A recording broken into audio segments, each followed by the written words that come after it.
Bonjour, nous sommes le vendredi 15 octobre 2021 avec une journée qui s'est très bien passée hier parce qu'en fait, on a eu une forme de chaleur, qui est très difficile à voir au mois d'octobre. En tout cas, on a eu une belle petite chaleur pour ce 14 octobre 2021. La météo connaît une embellie depuis, bon, on va dire 2-3 jours, 2-3 jours, et aujourd'hui, on a toujours de la clarté. Encore faut-il profiter de ce vendredi parce que je ne sais pas ce qui va en être pour la suite. Donc la suite des événements des jours qui vont suivre vont être peut-être différents des journées que nous avons connues jusqu'à présent depuis 3-4 jours. Donc il faut encore profiter de cette météo qui est radieuse pour un mois d'octobre, notamment pour un 15 octobre 2021. Alors, bien sûr, on s'approche petit à petit des portes de l'hiver. Nous sommes en plein automne. Bon, nous ne ressentons pas, du moins ces derniers jours présents, euh, nous ne ressentons pas, je veux dire, la forme d'un automne classique. Donc, pour une fois, on a, on a connu 3 bons jours auxquels il fallait absolument profiter de ces journées, puisque nous avons eu une très bonne clarté et notamment une chaleur et très peu de vent. Et donc, tout était propice à des activités extra sportives ou extra, bon, pour ceux qui sont à l'école extrascolaire ou pour ceux qui sont voilà, qui travaillent en extérieur, ben, de profiter de travailler en extérieur par un temps radieux d'automne. Bon, je vous propose ici un énoncé bon, qui est une petite démonstration. Alors on a ABCD est un quadrilatère gauche. Donc on a EB appartient à l'arête BC, donc au segment BC, mais ici vous aurez compris que BC est une arête, donc c'est un segment, c'est une arête. Et E est un point qui appartient donc à ce segment, donc à cette arête.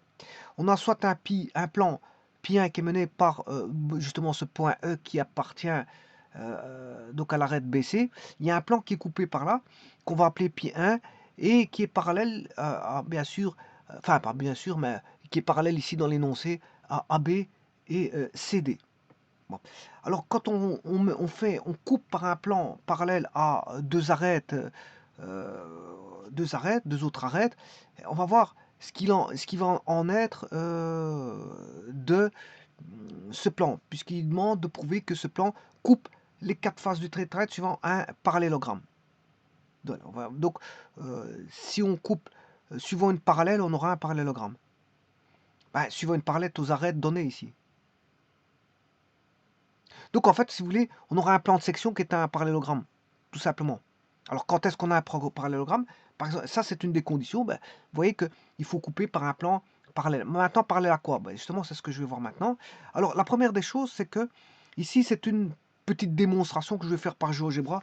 Je ne suis pas obligé de passer, vous savez faire des équations de droite, vous savez chercher des distances, vous n'avez pas besoin de moi pour faire tout ça. Ici, je vais faire juste la démonstration. Donc je vais tout faire par GeoGebra, sachant que vous pouvez tout faire par calcul, par vous-même. Chercher l'équation d'une droite. Quand je mettrai l'équation de la droite, vous devez la chercher, bien sûr. Hein. Quand je mettrai une distance, vous devrez la chercher. Voilà. Alors que moi, je vais tout faire par GeoGebra, par formule. Alors, la première des choses, c'est que nous avons un tétraèdre. Alors, nous avons... Enfin, c'est pas un tétraèdre. Je sais pas ce que j'ai marqué dans l'énoncé. C'est un quadrilatère gauche. Quadrilatère. Ouais, il manque un R. ABCD est un... Vous aurez compris que c'est un tétraèdre. Hein. Bon, on va pas passer par 4 chemins. Euh, ce, voilà, il faut que je vais retournoter parce que ici, je me suis trompé sur le mot. J'ai marqué quadrilatère. Alors qu'est-ce que quadrilatère? Quadrilatère. Ouais, j'aurais dû le faire en noir. Bon, on va recommencer ça parce que...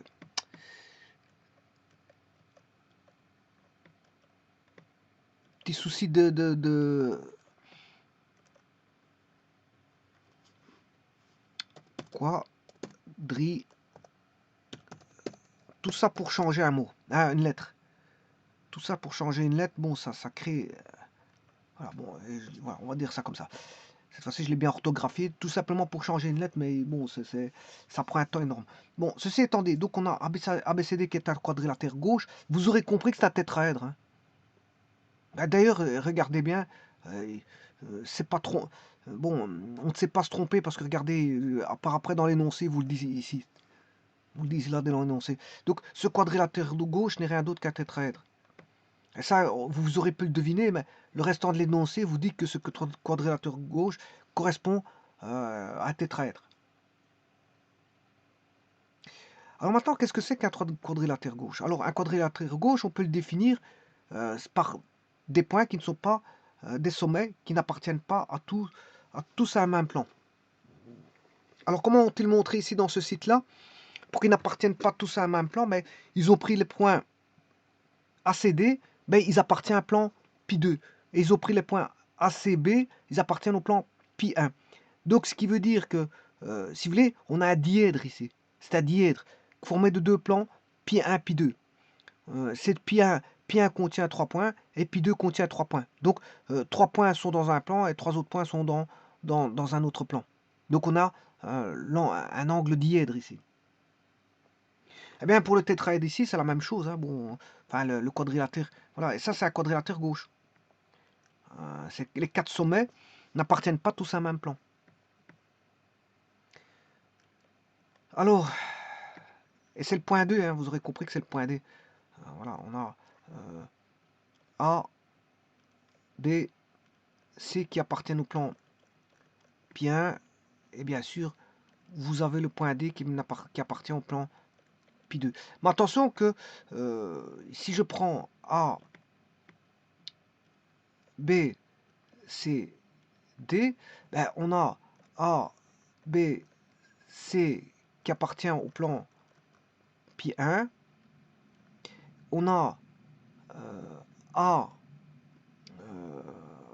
C, D qui appartient au plan pi2, mais vous aurez compris qu'il y a une intersection qui est AC, du plan dièdre qui est AC.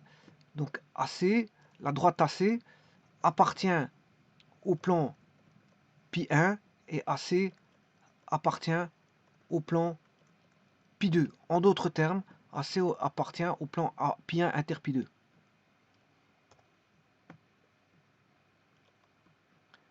AC appartient à pi1 inter pi2. Ça veut dire que AC il est dans les deux plans, hein. Alors quand on dit les 4 sommets appartiennent à des plans différents, effectivement, je suis pas obligé de prendre AC dans l'autre plan, hein. Je peux dire que ceci, ben, il appartient à pi1, voilà, ABC appartient à pi1, et D, bon, n'appartient pas à pi1, je peux dire ça comme ça. Donc D n'appartient pas au plan pi1. Ça veut dire que les 4 sommets n'appartiennent pas au même plan pi1. Donc on a bien un quadrilatère gauche. Et donc on a bien ce qu'on appelle une figure spatiale. On a bien une figure spatiale. On a un quadrilatère. Alors pourquoi quadrilatère? Parce que il est composé de 4 sommets. 4 sommets. Alors maintenant, le tétraèdre, donc on a bien un quadrilatère gauche, hein. ABCD est un quadrilatère gauche. Vous pouvez voir ici, si je dessine ABCD, ABCD est un quadrilatère gauche. Maintenant, si je réunis les points, je peux relier les points restants, AC et BD, et vous aurez compris qu'on a dessiné un tétraèdre là. Et là, la partie cachée, c'est la partie ici, dans ce cas-ci, c'est AC. Donc on a dessiné un tétraèdre là. Donc on a le tétraèdre ABCD. Bon, alors sachant cela, on a un quadrilatère gauche, oui, mais au bout du compte, on a un quadrilatère qui est un gauche, qui est un tétraèdre. Alors le tétraèdre, je vais le dessiner. C'est A, B. La partie non vue ici, je vais dire que c'est voilà, l'arête BC. Voilà. Donc là, on a un quadrilatère quelconque. quelconque. Alors, bien sûr, j'ai oublié mon point D et j'ai oublié l'arête AD. Voilà. Donc, qu'est-ce que c'est qu'un quadrilatère? Un quadrilatère est composé de 4 sommets, qui sont, les sommets sont ABCD. On a 4 sommets. Les sommets sont A, le point A, B, virgule, C, C, virgule, D. On a 4 faces, qui sont des portions de plan. Ces faces sont des portions de plan. Ben, on a le plan A, B, D, qui est celui-là de gauche, là. On a le plan, la portion de plan ADC, A, D, C, qui est celui-là de droite. Celui du bas, qui est B, C, D, et celui de derrière, qui est ABC. Donc on a bien 4 faces. 4 faces.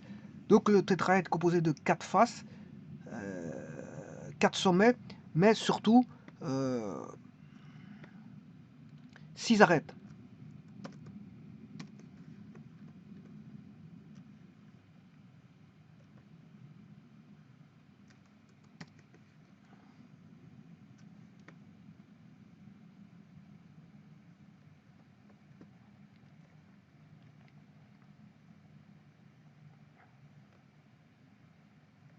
Voilà, et on a 6 arêtes.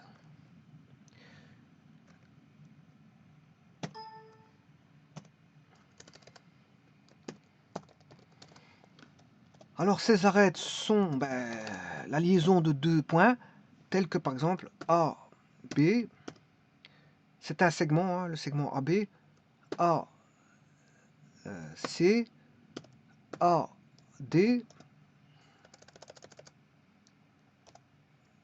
B, C, B, D, et C, D. Donc vous voyez que vous avez bien... avec A, il y a 3 possibilités de former des arêtes avec A, puisqu'on a A avec B, B avec A avec C, avec D, on a 3 possibilités. Ensuite, avec B, on n'a plus que 2 possibilités, parce que je peux relier avec C et avec D. Et avec C, j'ai plus qu'une possibilité, donc c'est 3 plus 2 plus 1. Et 3 plus 2 plus 1, ça fait 6.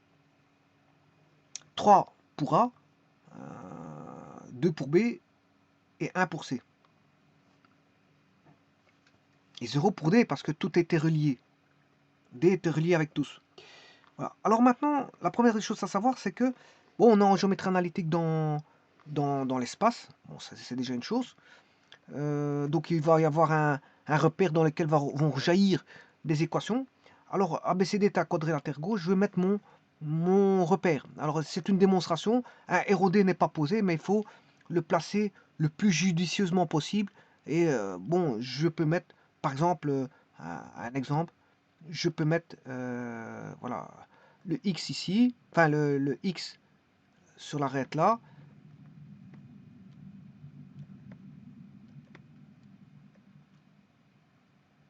Le A de cette manière là, bon, je vais mettre le X. Le X il est ici, voilà. Le Y et le Z. Ça veut dire que le point A sera en Z0, 0, 1, voilà. Le D, il sera en 1, 0, 0, et le C, il sera en 0, 1, 0. Voilà, c'est un petit peu ça. Bon, mais en plus de ça, je vais prendre un tétraèdre régulier, parce que, pourquoi? Ça me facilite, ouais, je suis pas obligé de prendre un tétraèdre régulier. Moi, je suis pas obligé de prendre un tétraèdre régulier. Mais l'idéal, c'est de prendre un tétraèdre régulier. Voilà. Et, bien sûr, je vais prendre un repère orthonormé. Donc, si je prends un repère orthonormé direct, je vais avoir voilà, un tétraèdre trirectangle. Il sera trirectangle. On aura un angle droit ici, un angle droit là, et un angle droit. Maintenant, je peux le prendre régulier. Régulier, ça veut dire que la distance de là à là sera la même que celui-ci, de celle de là à là, et celle de là à là. Bon, je vais pas faire ça. Je vais juste prendre un tétraèdre trirectangle, c'est tout. Parce que je vais mettre un repère orthonormé, bon, ça va me faciliter la tâche, plutôt qu'avoir des obliques au niveau des axes. Eh bien, je vais faire ça par GeoGebra. Bon, je vais créer mes 4 points. Voilà, je crée mes 4 points. Bon, au hasard, hein. Alors, je vais mettre le point A. Alors, sachez qu'il est facile d'ici, ici sur GeoGebra, de mettre un quadrilatère gauche. Pourquoi? Ben, tout simplement parce que j'ai un trièdre.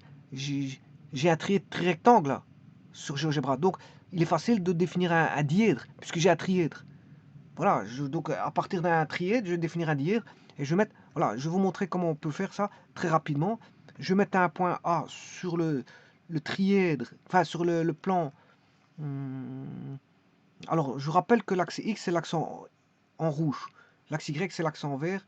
Et l'axe en Z, l'axe des côtes, c'est l'axe en bleu. Bon, alors le point A, je vais le mettre sur le dièdre, enfin sur le plan.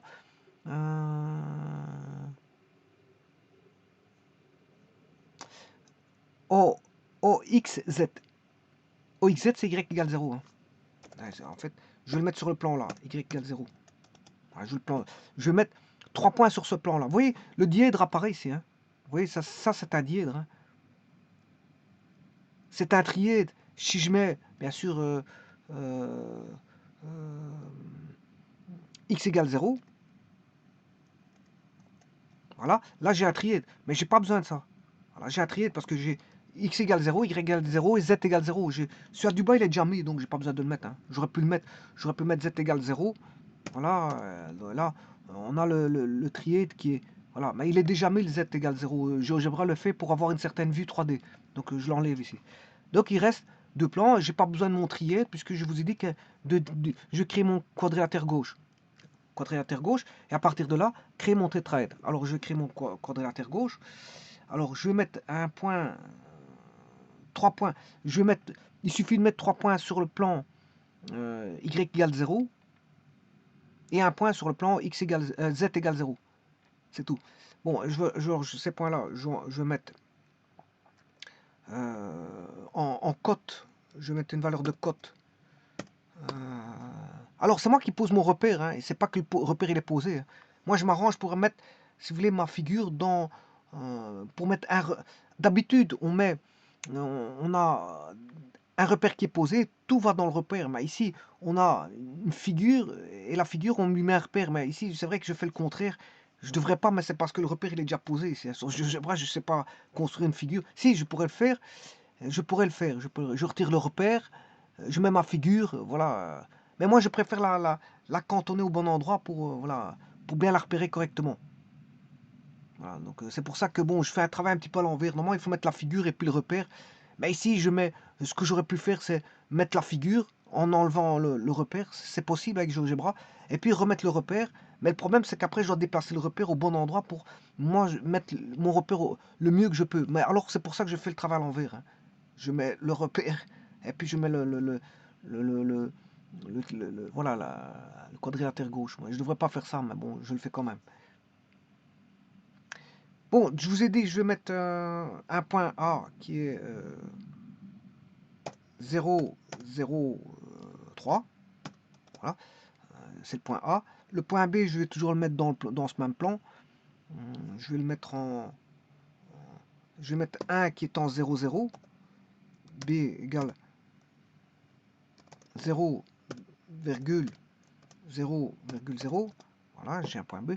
Et un point C qui sera sur l'axe X en 4 par exemple. C égale 4,0,0. Voilà, j'aurais pu mettre les points, différents points, dans ce même plan. Voilà, du moment qu'il appartient à ce plan-là, on s'en fout. Mais moi, j'ai pris des plans faciles. Hein. Des points faciles, facilement disposables et calculables pour calculer des droites et les distances, et tralala, tralala. Alors maintenant, je vais mettre un quatrième point pour avoir la figure. le quadrilatère gauche, je dois le mettre sur le plan, cette fois-ci, d'un autre plan.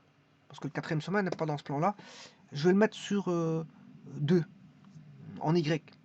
Donc ça va être 0, 0,2,0. Voilà, comme ça j'ai 2.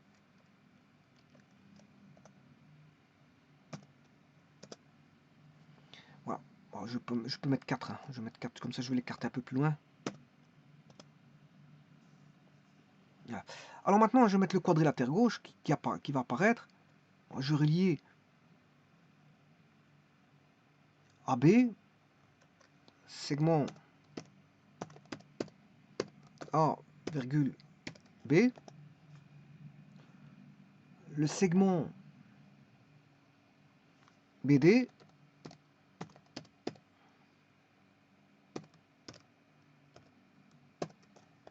voilà, le segment AC,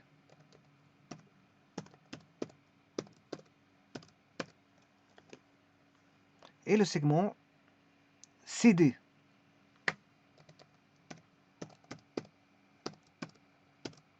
Et voilà, mon quadrilatère gauche, il est là. Bon, je vous ai dit qu'à partir de ça, on va construire le tétraèdre. Puisque maintenant, si je réunis le restant, le restant, il n'y a pas beaucoup à, relier, puisqu'il me reste encore... Je dois avoir 6 arêtes, j'en ai 4. Voilà, mon quadrilatère gauche est terminé. Maintenant, je vais dessiner mon tétraèdre à partir de ce quadrilatère gauche, qui est... il me manque l'arête AD, donc le segment AD, segment A, virgule D, et le segment C, virgule B. Et voilà, le tétraèdre est construit. Bon, alors j'aurais pu le construire avec pyramide. Hein. Vous prenez pyramide, vous cliquez sur toutes les lettres de base, voilà, et puis vous montez sur la lettre A. Là, j'ai mon tétraèdre. Voilà, ça c'est mon tétraèdre. Bon, je vais regarder si ça donne un beau petit tétraèdre. Voilà, c'est un tétraèdre. Bon, il est tri-rectangle ici. Je l'ai choisi tri-rectangle parce que j'ai un tri-rectangle. Donc, je me suis facilité la tâche. Je me suis facilité la tâche. Alors maintenant, on va répondre au desiderata de l'énoncé. Bon, on sait bien qu'on a un point E qui appartient au segment BC. On va mettre un point E sur BC. Alors, ouais, le C, je ne le vois pas. Le C, il est là. Le B, il est... Ouais, bon, donc c'est... Là-bas, je vais mettre un point ici. Donc, je vais attacher un point n'importe où. Voilà. Par exemple, en 1. Ici. Ça, c'est pas bon, ça. Passer. Bon. Je vais recommencer mon coup. Je vais mettre un point E. Je vais le mettre en... il doit être sur BC. B c'est 0, 0, 0. C, donc il doit être sur l'axe des X en rouge. Donc je vais mettre 0, je vais le mettre le point au point X égale 1, Y égale 0, Z égale 0. Voilà, il est là.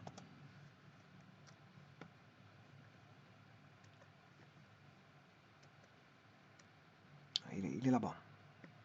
Vous voyez apparaître le point E. Je peux faire un petit zoom. Point E, il est sur l'axe en rouge, X. Voilà, il y a B, E. Voilà. Alors maintenant, ce qu'il faut faire, donc le point E appartient bien au segment BC. Voilà, donc bon, vous savez dessiner un quadrilatère gauche, bon, c'est simple. Bon, vous savez mettre un point sur un intervalle, c'est simple. Et maintenant, il faut mener par E un plan. Enfin, un plan, oui, mené par E, donc il va passer par E, parallèle à AB et CD. Il est parallèle à AB.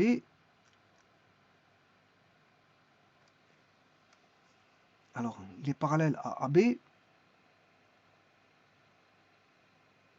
et CD.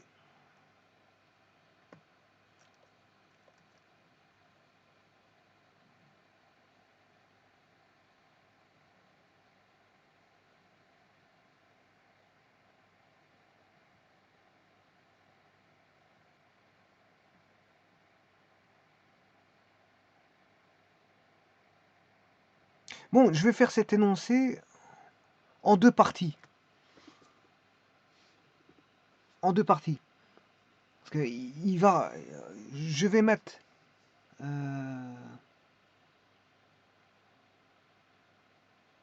alors, parallèle à AB, le segment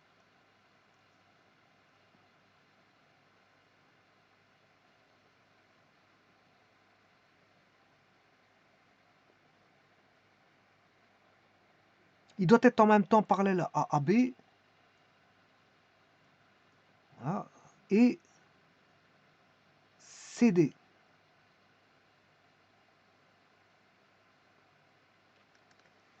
Donc il est parallèle à BCD. Donc on peut formuler ce plan-là.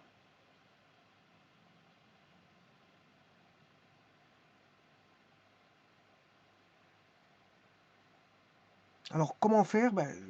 Je vais faire passer une droite. On a deux droites, on peut avoir le plan, hein. Je vais faire passer une droite parallèle à ceci, passant par là. Voilà, j'ai une première droite parallèle et une seconde droite parallèle à CD, passant par... Voilà. Et là, les deux droites forment le plan. Les deux droites forment le plan. Donc je peux mettre 3 points.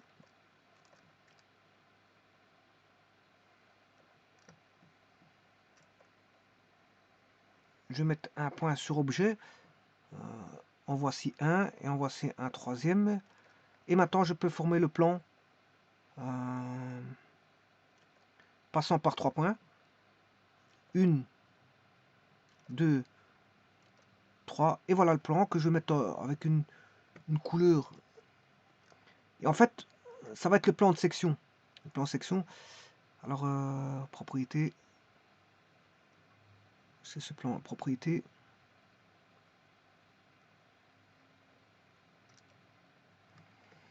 Je vais le mettre en couleur vert.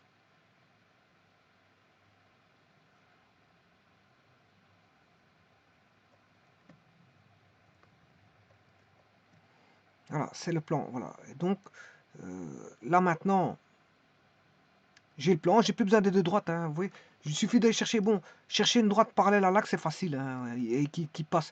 Donc, vous devez créer l'équation d'une droite. Voilà, parallèle à l'axe. Or, la direction de l'axe OZ, on le connaît.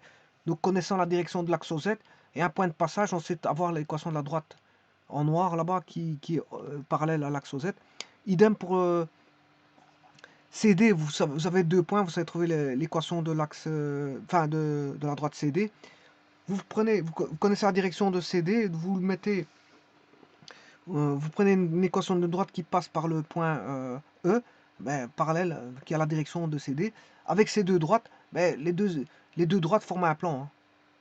Les deux droites forment un plan. Vous prenez 3 points des deux droites, hein, 3 points, voilà, 3 points des deux droites, donc vous prenez E, et avec 3 points, vous savez former l'équation d'un plan. Et c'est ce plan-là.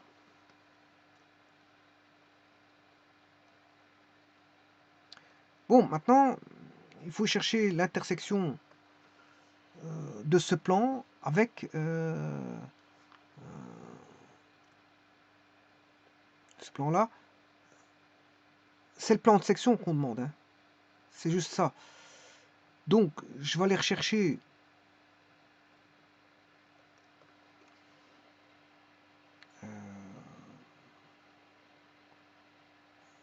l'intersection du plan avec la droite AD.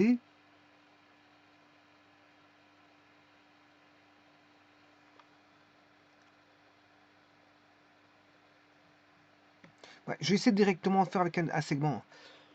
Intersection. Alors, est-ce qu'on sait faire un segment? Non, bon, il faut, à mon avis, il faut prendre des droites. Donc je vais construire. Bon, je vais en...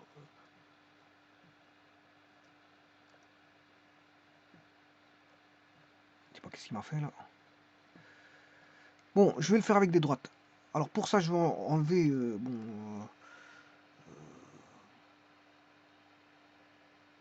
bon, il y a une intersection qui est la droite AC et la droite en noir.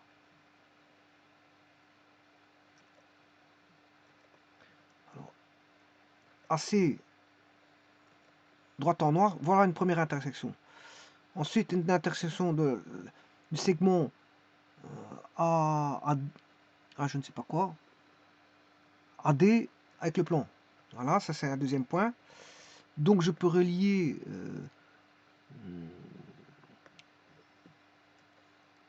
un segment qui va relier ce point-là à ce point-là. Voilà. Alors ça c'est déjà une partie. Voilà. Ensuite, il y a un autre point, un segment qui va aller enfin, je prends l'intersection.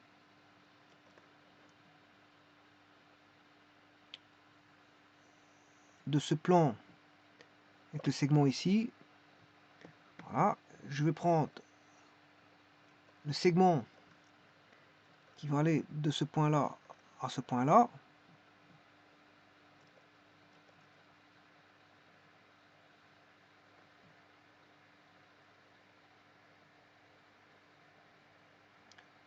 Un segment qui va aller de ce point-là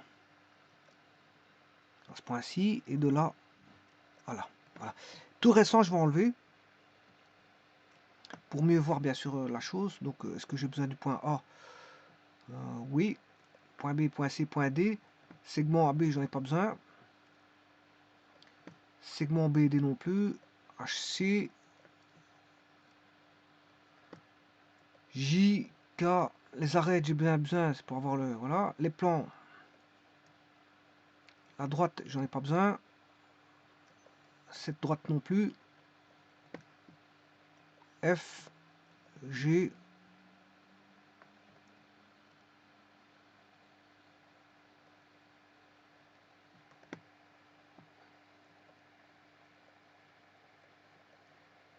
Alors ça, je ne sais pas ce que c'est.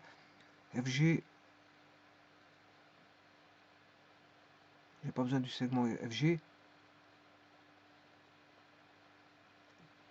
Alors les plans. Je vais retirer le plan GF. Et voilà. Là, on a le plan. C'est le plan de section en fait.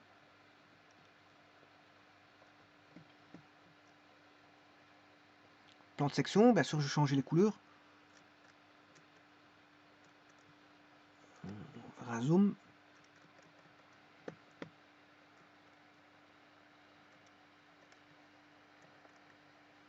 Propriété.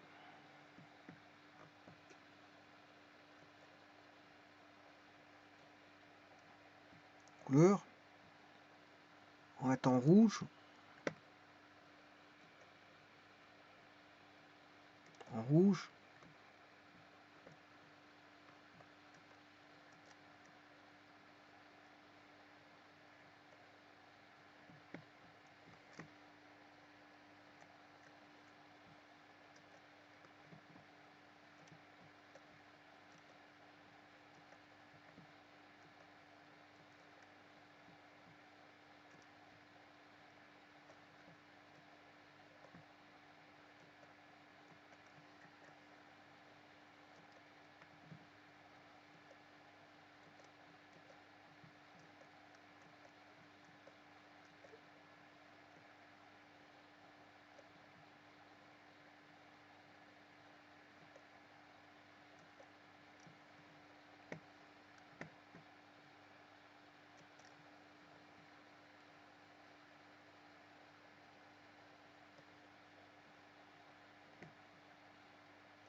Voilà, et vous avez là en fait, c'est tout simplement le plan de section. Hein. On a coupé par un plan. Le plan. Je vais remettre le plan. Qui passait bien sûr par le point E. Alors, je suppose qu'il est passé. Ce plan, c'est GEF. Voilà ce plan. On a coupé par un plan le tétraèdre au point E. Voilà, et on est peut-être parallèle à l'axe des côtes et parallèle à une deuxième arête. Donc il est parallèle à deux arêtes. Et quand c'est parallèle à deux arêtes, ben, on obtient voilà, un polygone qui est un parallélogramme. Alors maintenant, encore faut-il démontrer qu'on a un parallélogramme. Je vais vous montrer tout de suite. Avant toute chose, je vais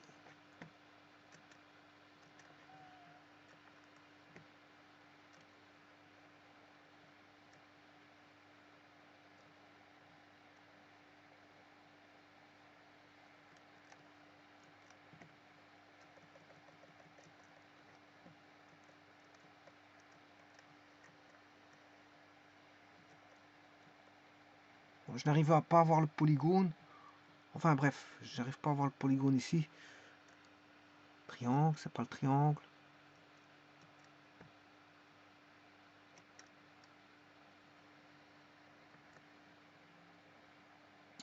Bon, j'arrive pas à voir le polygone pour mettre une couleur. Mais enfin, c'est pas grave. Ce que je peux faire, c'est enlever tout le restant pour bien voir. Voilà, on va regarder après ça. Je vais enlever tout ce qui est segment, plan.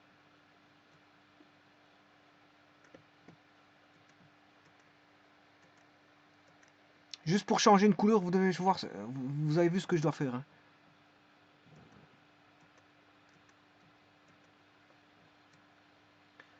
La pyramide, je vais enlever la pyramide.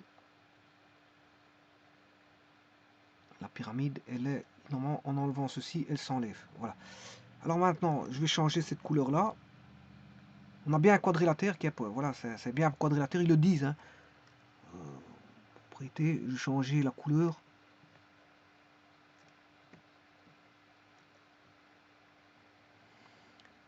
Alors, qu'est-ce que je peux mettre du jaune. Je vais le mettre en jaune, avec une certaine forme d'opacité.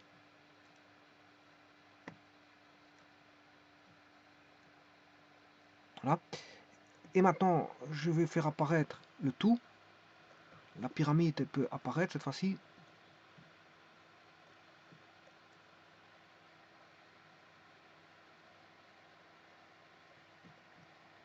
Bon. Je vais retirer la pyramide parce que je ne suis pas satisfait de cette couleur-là. Propriété. Couleur.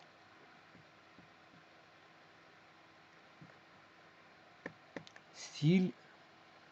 Épaisseur du trait. Maintenant.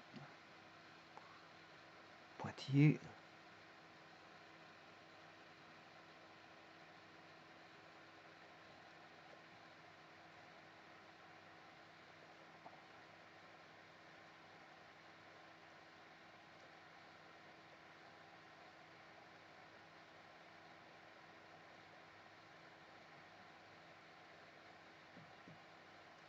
Bon, je vais changer ça parce que c'est pas... On va mettre en bleu.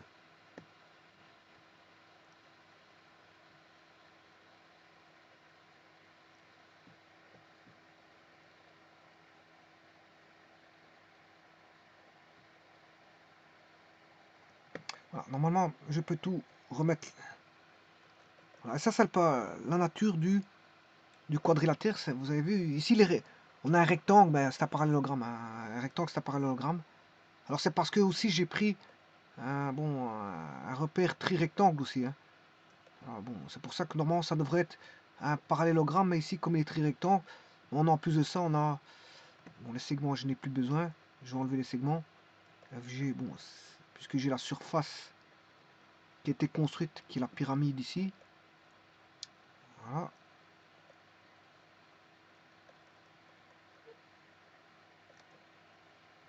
Alors, le plan de coupe, je vais aller mettre le plan de coupe.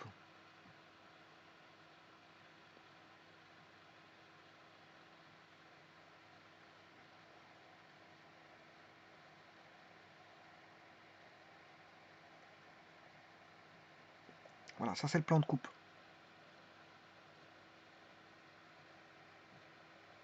Alors, comment montrer qu'on a un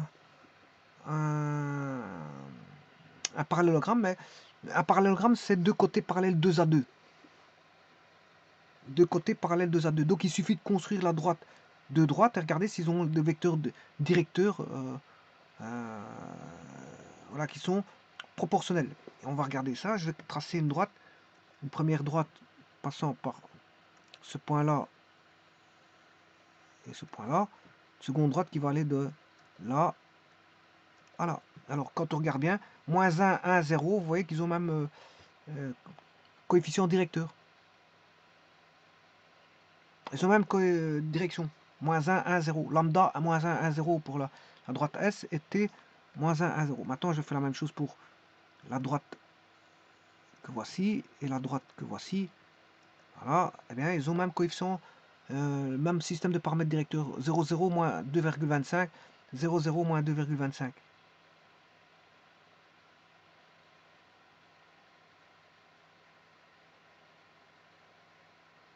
Alors maintenant, je vais vous prouver que c'est en plus de ça un rectangle.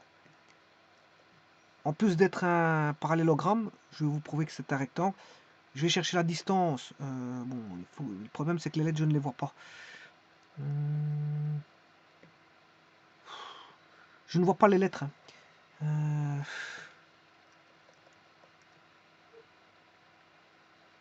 Bon, je vais attacher des lettres.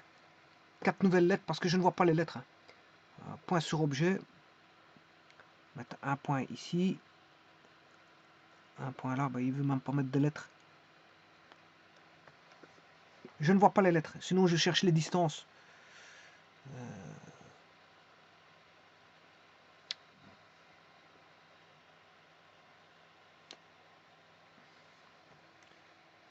Je ne vois même pas les lettres. Ah ouais, ça c'est...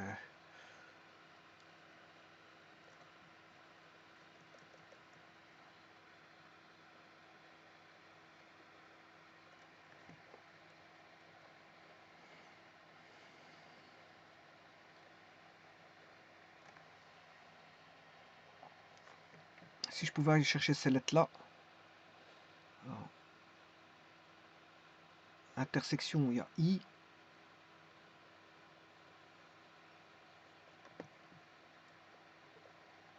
Je ne vois pas les lettres, je m'excuse. Hein. Je ne vois vraiment pas ces lettres. Mais en tout cas, on voit bien que c'est... Bon, j'ai du mal à voir les lettres, franchement. Sinon, je vais vous chercher les distances. Vous allez voir que deux côtés opposés ont même distance. Hein. Vous cherchez les distances de côté à côté, deux côtés opposés. Vous allez voir que vous allez en plus de ça des côtés égaux. Donc on a un rectangle ici. Enfin, on a un parallélogramme parce qu'on a deux côtés parallèles et deux côtés parallèles 2 à 2 et deux côtés égaux de 2 à 2. Mais s'ils sont parallèles, ça suffit.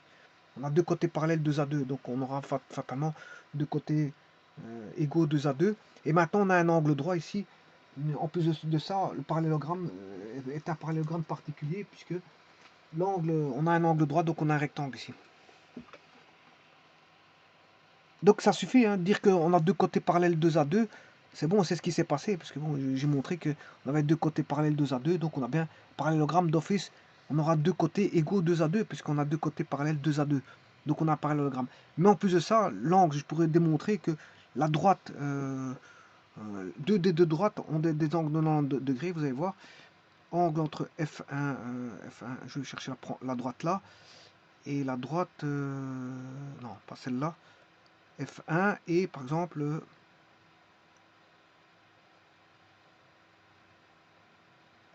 S. Voilà. L'angle entre F1 et S.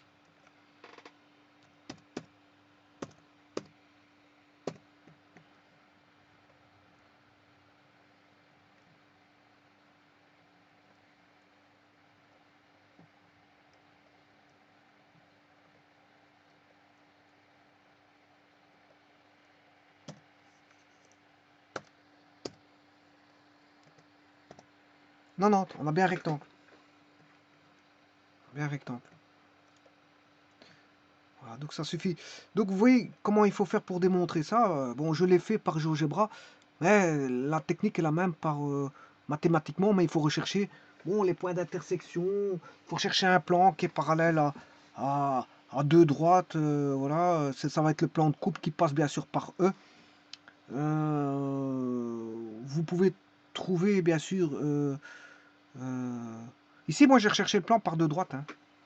J'ai deux droites séquentes. Comment vous pouvez faire, hmm, vous pouvez tout simplement faire une droite qui est parallèle à l'axe OZ, l'axe des côtes, et une droite qui est parallèle à DC. Voilà, vous avez deux droites, vous les faites toutes les deux passer par le point E. Voilà, ces deux droites, vous les faites passer par le point E. Et de ces deux droites-là, vous prenez 3 points. 3 points de ces deux droites-là. Bon, 3 points quelconques. Et ces 3 points-là vont former un plan et vous avez directement le plan. Voilà, bon, c'est vrai que ça demande du calcul, hein, c'est du calcul. Bon, ce que j'ai fait là par GeoGebra, je l'ai fait en peut-être 20 minutes par calcul, bien sûr. C'est tous les calculs qu'il faudrait faire ici. Bon, bien sûr, il faut tous les faire, donc ça prend du temps. Voilà, bon, ici, je l'ai fait par GeoGebra pour aller beaucoup plus rapidement. Mais là, les idées de solution, c'est ça, hein. Je vous montre un petit peu comment ça va la voie à suivre. Je ne fais pas les calculs parce que les calculs, bon, ça prend énormément de temps. Mais normalement, s'il faudrait démontrer ça, bah, bon, il faut faire tout ce que je viens de faire ici, mais leur démontrer par calcul parce qu'il y a quand même pas mal de choses à faire. Donc il faut aller chercher donc, une droite qui passe, qui est parallèle à l'axe OZ, qui passe par le point E. Bon, ça c'est facile à faire.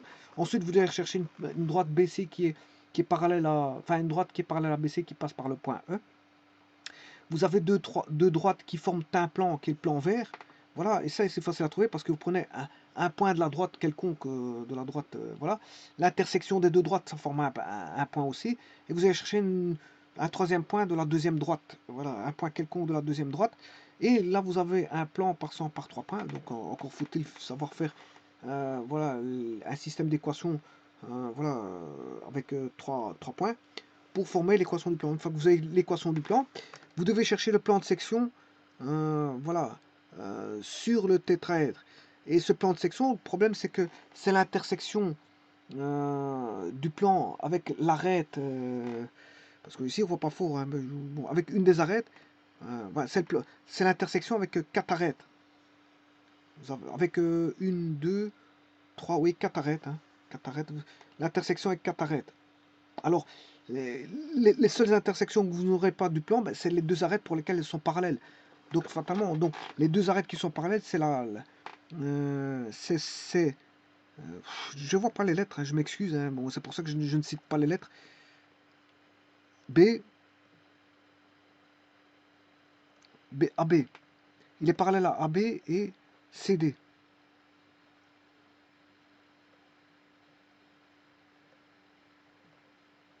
J'essaie de retirer une lettre ici.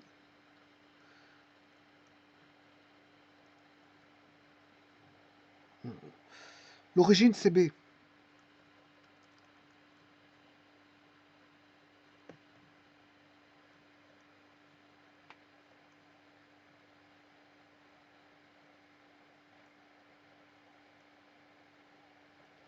Voilà, l'origine, c'est B. Donc, c'est parallèle le plan est parallèle à BC. Donc, on a des intersections avec toutes les 4 autres arêtes, mais pas avec BC et la deuxième arête, c'est CD. Non, AB et CD. On a des intersections partout, sauf avec AB et CD. Sachant qu'il y a 6 arêtes. Hein.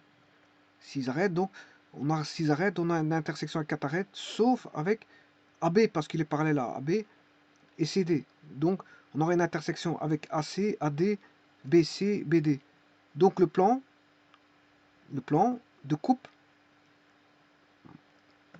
qui est en vert,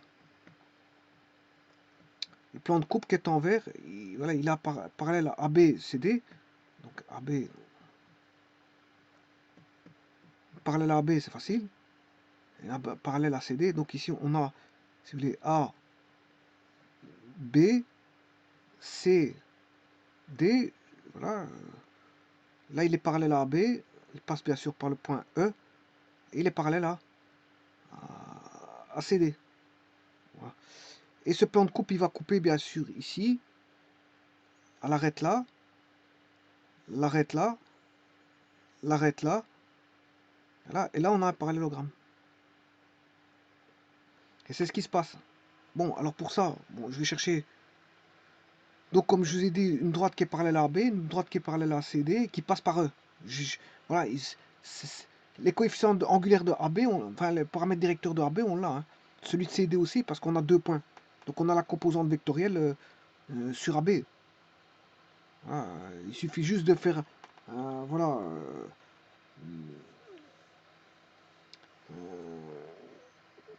passer une droite juste par E.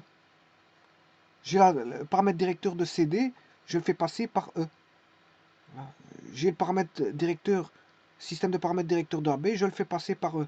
Donc on sait trouver ces droites-là. Ces deux droites-là permettent de trouver un plan, puisqu'en fait j'ai deux droites. Avec deux droites, je peux trouver un plan. Puisque ces deux droites-là, bon, déjà on a l'intersection E. E, c'est facile, hein. Bon, E, c'est un point du plan.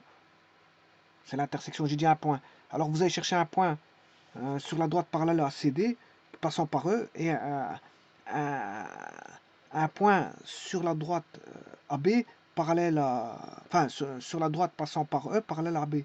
Vous allez chercher un deuxième point, et vous avez 3 points, parce que vous aurez E et deux autres points, ça fait 3 points. Et avec ces 3 points, vous définissez un plan. Et une fois que vous avez le plan, vous avez le plan de coupe, hein. Et puis, ayant le point de coupe, vous cherchez l'intersection qui est le point de percée de AC dans le plan de coupe. Voilà, vous aurez un point. Bon, je vais bien vous refaire un schéma. Je vais refaire un schéma pour voir un peu plus clair. Voilà. Donc, je vais remettre mon.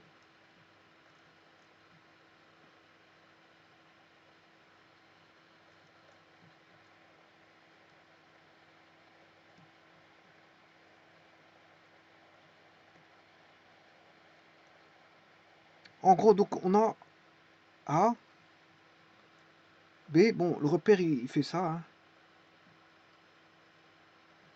Il fait ça, le repère. L'origine, c'est B. Alors, bon, ça, c'est des plans.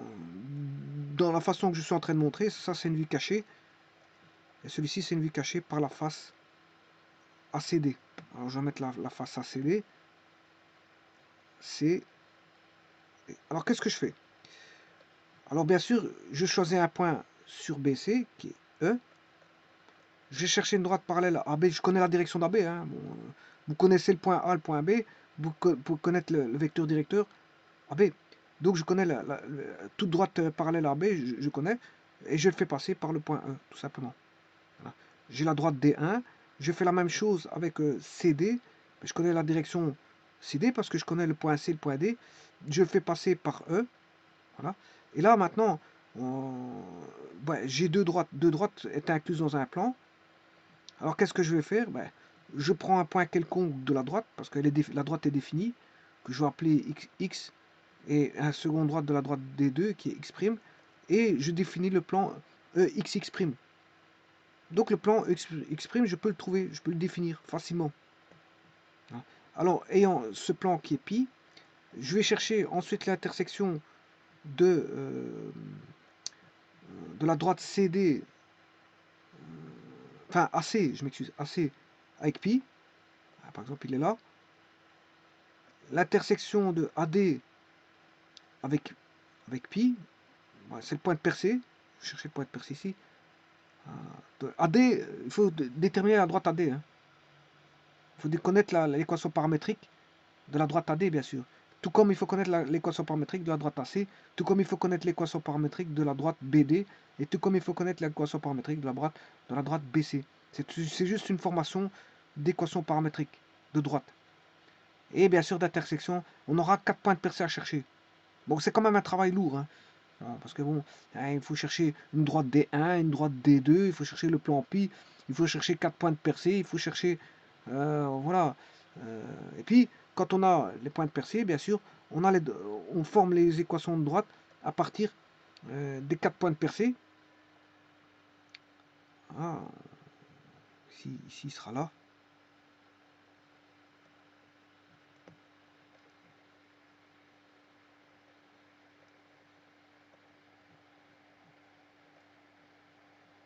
Et l'autre il sera. Je l'ai mal fait, mais bon, vous me comprenez. Donc là, il y en a un qui sera là, un qui sera là. Et puis vous fermez bien sûr la droite Ici, on a un point de percée ici. Vous en aurez un autre qui sera là. Donc, je vais les appeler Y1, Y2. Vous formez l'équation de la droite Y1, Y2. Voilà. Vous formez l'équation de la droite, vous aurez encore deux points de percée ici. Hein. Ouais, il y a E. Oui, parce que E, il passe par E. Donc E est le point de percée ici. Vous aurez un autre point de percée là-bas qui est Y3. Donc on aura la droite, on sait former la droite E, Y3. Et voilà. Et vous pourrez remarquer que Y1, la droite Y1, Y2 est par là, là, E, Y3. Ensuite, vous devez encore, c'est pas terminé, vous devez former la droite Y2, Y3 et la droite E, Y1. Et remarquez que Y2, Y3 est parallèle à E, Y1. Donc, ce qui veut dire que on a deux côtés parallèles 2 à 2. Et donc, on a affaire à ce qu'on appelle un parallélogramme. Mais en plus de ça, ici, comme j'ai pris un rectangle, bah, vous avez mesuré l'angle ici, il fait 90 degrés. Hein. On a 90 degrés. Et d'office, quand on a deux côtés parallèles 2 à 2, bah, les côtés sont identiques. Hein. Voilà, si vous prenez deux droites parallèles comme ceci, et ensuite je prends deux droites parallèles comme ceci, ben, le côté là sera égal au côté là, ce côté là sera égal au côté là, mais en plus de ça, ben, comme on a fait un parallélogramme, dans un parallélogramme, les diagonales se coupent en leur milieu, on peut trouver voilà, une diagonale qui va passer par ça, qui va couper par le milieu du tétraèdre. Alors aussi je peux le faire, hein, je peux trouver le milieu.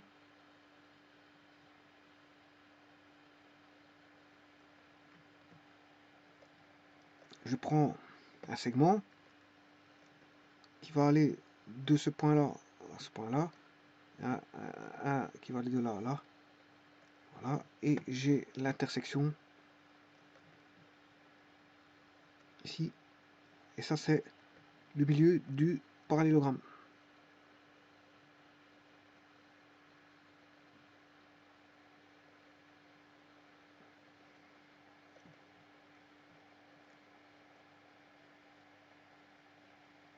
Bon, je vous dis, c'est un travail quand même lourd. Hein. Je l'ai fait par GeoGebra pour être rapide, mais en fait, il faut créer un plan. Enfin, d'abord créer deux droites. À partir de ces deux droites, bon, créer un plan. Quand on a le plan, il faut chercher le point de percée de chacune des droites formant arête, sauf deux, parce que bon, là où ils sont parallèles, il va pas percer. Hein. Il va pas percer voilà, l'axe des côtes, parce qu'il est parallèle à l'axe des côtes. Il est parallèle à CD, donc il ne coupera jamais, puisqu'ils sont parallèles. Deux droites parallèles se rejoignent en l'infini. Hein. Bon, c'est ce qu'on dit, ben, bon, voilà. C'est ce que quelqu'un qui a dit ça, mais encore faut voir si voilà, c'est ce qu'il raconte est vrai ou pas. Mais enfin, voilà.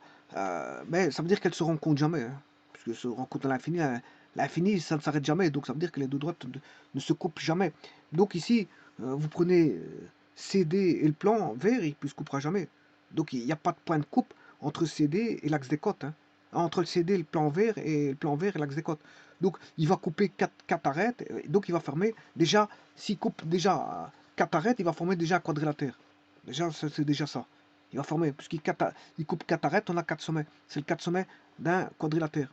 Parce que avec 4 sommets, on fait un quadrilatère. Bon, maintenant, reste à prouver qu'on a un parallélogramme. Bah oui, ce sera un parallélogramme par le jeu truchement des parallèles.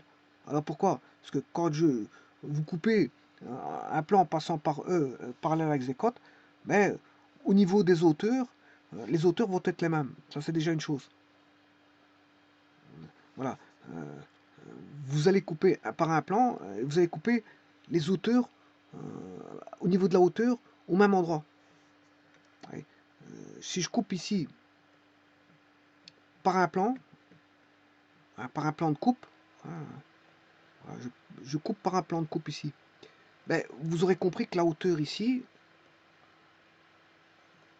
et cette hauteur là ben, va être coupée selon une droite. Hein. On aura la même hauteur ici de coupe. Hein. Donc on aura la même cote ici. La cote sera la même. D'ailleurs, on peut le voir dans les droites ici, j'ai pas besoin d'aller plus loin. Regardez bien, normalement on voit les cotes qui étaient identiques. Voilà, F1 c'est 2,25 en cote et G1 c'est 2,25 en cote.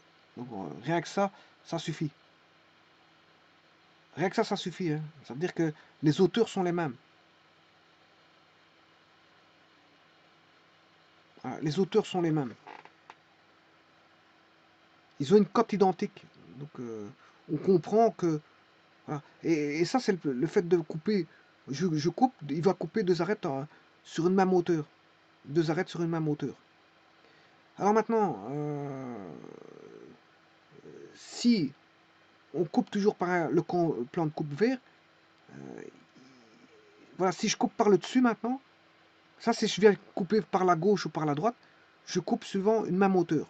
Les deux arêtes qui sont assez... enfin, je vais regarder. Oui, qui sont... il va couper l'arête AC et AD sur une même hauteur. Si on vient couper par la gauche ou par la droite. Maintenant, si on imagine de couper le plan de coupe par le haut ou par le bas, ben, vous allez couper suivant deux, voilà, non plus deux cotes identiques, mais qu'est-ce qui va être identique? Ben, c'est l'axe des... Je vais regarder tout de suite. On n'a plus de la hauteur, mais...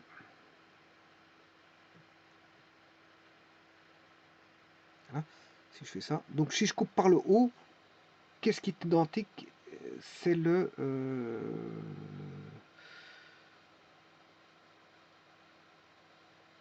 ils ont même X. C'est le même X.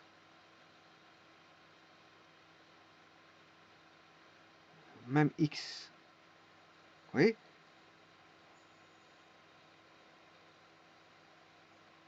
Ils ont les mêmes X. Mêmes abscisses.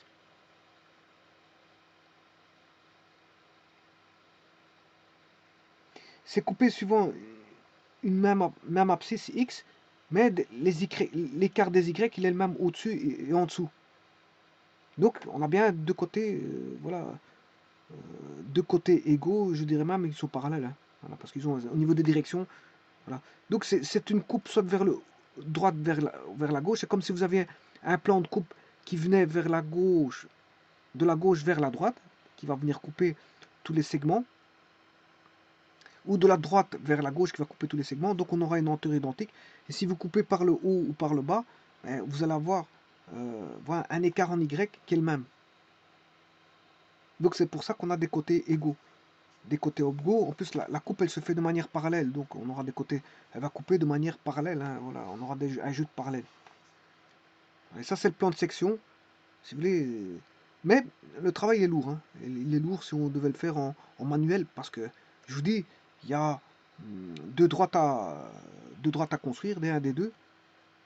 Au départ, voilà, on a deux droites à construire. Une fois qu'on a construit des 1, des 2, il nous faut construire le plan pi. Une fois qu'on a le plan pi, c'est pas encore terminé. Il faut chercher 4 points de percée par rapport à toutes les droites définies. Parce qu'il faut encore faut-il définir la droite AD. Alors il y a 4 droites à définir hein, là-dessus. Plus D1, D2, ça fait 6. Il y a 6 droites. Parce qu'il y a la droite AD, la droite AC et la droite BC et la droite BD. Là où il y a les coupes. Le plan va couper 4 droites. Donc il n'y a pas besoin de rechercher l'équation de la droite AB, ni de CD. Mais en tout cas, il y a 4 droites à chercher. Et puis, après, une fois qu'on a les intersections, encore faut-il faire, voilà, aller chercher les équations de droite des différentes intersections. Donc là, il y aura encore D1, D2, ça fait 2 droites. 4 droites qui forment intersection. Enfin, il y aura tout d'abord D1, D2, chercher le plan pi, ensuite chercher l'intersection, la droite AC, chercher la droite AD, chercher la droite BC, chercher la droite BD. Donc on a 4 droites, puis l'intersection de ces fameuses 4 droites avec le plan pi qui va donner 4 points de percée. 1, 2. En fait, il faut chercher 3 points de percée parce que le E, on l'a. Il y a 4 points de percée. E, on l'a. Parce qu'il passe par E. Donc on a déjà un point de percée, il faut en chercher 3. Donc il faut chercher D1, D2, 4 droites, qui est AC, AD, BC, BD. Voilà. Mais avec D1, D2, il faut qu'on forme un plan. Bon, donc il faut chercher l'équation de plan. Donc, vous voyez, c'est un travail très lourd, hein, ça. Donc, puis chercher l'intersection, voilà, des 4 droites avec le plan. Alors on a 3 points d'intersection à trouver parce que E il est déjà donné. Voilà. Une fois qu'on a fait ça, à ce moment-là, il faut qu'on aille chercher, connaissant les points d'intersection, les droites qui passent par ces points d'intersection. Donc on aura 4 droites. Donc au bout du compte, on a 1, 2, plus 4, ça fait 6 droites. 7, 8, 9, 10, 4. 4 et 4, ça fait 8, 9, 10. Il y a là-dedans 10 droites. Ouais, voilà, si vous voulez savoir qu'est-ce qu'il faut faire comme travail, le travail va se résumer en ceci. Rechercher D1, D2. Alors, D1 est parallèle à l'axe des côtes, AB, mais il doit passer, D1 passe par le point E. Voilà, ça c'est recherche de D1. C'est la recherche de D1. Ensuite, il faut aller rechercher D2, parallèle à CD, passant par E. Avec D1, D2, vous créez l'équation du plan pi1, bien sûr, qui passe par E. De toute façon, il va passer d'office par E parce que D1 et D2 passent par E.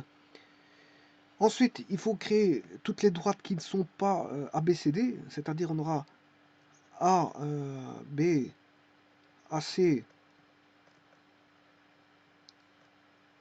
AB, AC, AD, BC, BD. Voilà. Et CD, bon, il n'y a pas besoin parce qu'il est parallèle à toutes les droites qui ne... Il faut chercher toutes les droites qui ne sont pas parallèles au plan. Alors, donc, ayant toutes ces droites-là, donc ça c'est un premier travail, première tâche, deuxième tâche, troisième tâche, quatrième tâche. Ensuite, la cinquième tâche, il faut aller chercher les points de percée. Points de percée. Les points de percée, si vous voulez, de...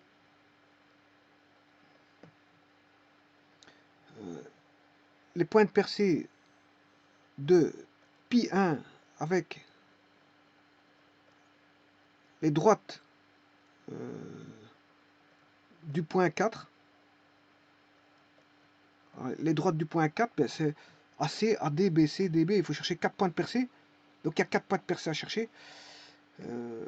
Et puis 6, avec ces points de percée, former les droites. On en aura 4 là. Les droites passant par les points de percée. Bon, et après, c'est pas terminé. Là, il faudra conclure en regardant bon, les directions. Il faudra regarder les directions. Les directions de 2 droites 2 à 2. Direction, vérifier que la direction parallèle de 2 droites pris 2 à 2. Donc c'est un travail très lourd. Hein. Bon, je veux dire, bon, je l'ai fait par GeoGebra, c'était rapide. Mais si je devais le faire manuellement, ça prend du temps parce qu'il faut chaque fois construire toutes les droites. Hein. Ouais, bon, c'est toujours la même chose, mais il faut construire toutes les droites. Il y a beaucoup. Il y a beaucoup. Donc il faut construire la droite D1 parallèle à B, la droite D2 parallèle à CD, mais passant par E. Il faut construire le plan contenant les deux droites D1, D2. Alors ça, je vous ai dit, hein, vous avez déjà un point qui est E, puisque c'est l'intersection de D1, D2 qui est E. Mais en plus de ça, il faut prendre un point de D1 et un point de D2, quelconque. Du moment qu'il appartient à D1 et un point à D2. Et là, vous pouvez former l'équation du plan pi1 par une matrice, bien sûr, x, y, z, avec, vous mettez les 3 points que vous venez de trouver. Essayez de prendre des valeurs entières, bien sûr. pour ne pas trimballer des virgules, hein. Bon, voilà. Et puis vous formez la droite AC, l'équation de la droite AC, l'équation de la droite AD, l'équation de la droite BC, l'équation de la droite DB.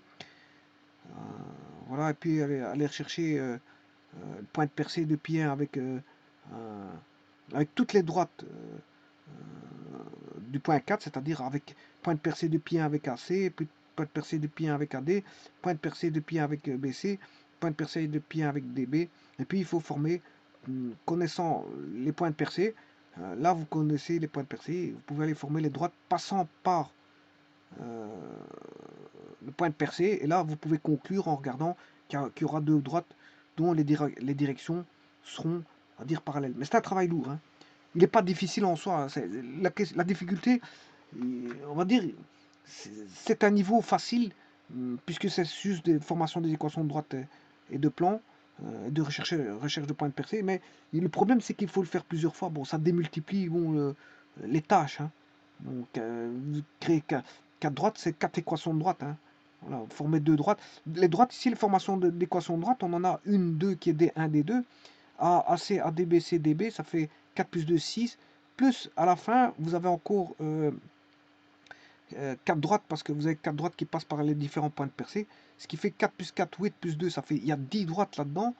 10 droites là-dedans. Il y a la formation d'un plan par l'intermédiaire de deux droites. Mais il faut calculer voilà, un déterminant en 3. À partir d'un 4-4, vous le réduisez à un 3-3. À la rigueur, vous pouvez réduire encore un 2-2, 3 fois 2-2, voilà, pour trouver les composantes IJK. Et vous le faites passer par le point E. Voilà. Et ensuite, bon, il y a 4 points de percée à chercher. Donc, enfin, ensuite, non, mais dans les tâches, parmi ces tâches-là, il y a 4 points de percée. Donc, oui, le travail est comme un lourd. 4 plus 4, 8 plus 2, 10 formations de droite, une formation d'un plan et 4 points de percée. Bon, pour vous dire que c'est un exercice quand même qui demande bon, beaucoup de tâches. Et le tout, c'est de ne pas se tromper dans vos calculs.